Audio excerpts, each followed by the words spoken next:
Mga kabengers, tara magluto na tayo ng ating ulam. Ato ay ang kalderetang buto-buto at syempre ayan na, nagpainit na tayo ng ating mantika at meron na rin tayong 1/4 cup ng butter, diba? Habang ating tinutunaw yung butter, isabay na natin syempre yung ating sibuyas, halu-haluin lang natin ito mga kabengers ko. And then syempre pagkatapos nga yan, wag din kalilimutan ng bawang na talaga naman po wow! Sobrang bango talaga nitong ating paggigisa, and then of course yung ating kamatis na ito yung talagang ginamit natin, di ba, yung sariwang kamatis, and then syempre ayan dinurog-durog natin para talaga naman pong lutong-luto talaga ito, di ba mga ka-abengers. At ayan na nga, nire-ready ko na yung ating buto-buto na minarinate ko for 1 hour sa toyo, lemon, di ba, and then syempre yung pamintang durog, and then meron na ring bawang, and then sibuyas, di ba. At ayan na nga,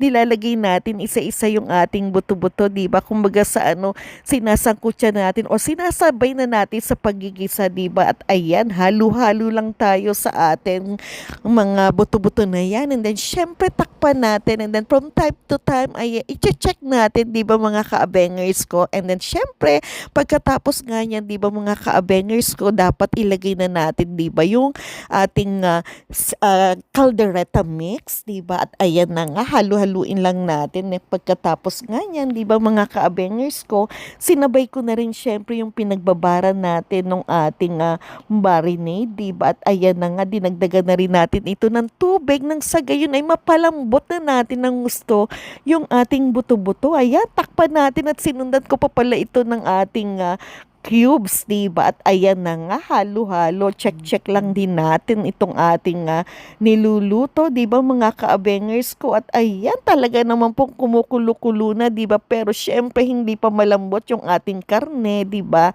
And then, of course, tinikman na rin natin para kung ano man po yung kulang or yung alat niya, syempre, gagawa na natin ng paraan. And then, of course, eto na, sinundan na rin natin, syempre, yung pagpapalambot natin ng ating mga gulay, diba? Yung ating carrots, patatas, and then bell pepper, and then kahit papano, syempre naglagay din tayo ng sili, at then huwag din nating kalilimutan yung dagdag sarap pa, di ba, yung ating keso na talaga bang ginadkad natin ito, di ba? At sinalo na natin sa sabaw, talaga naman po, wow!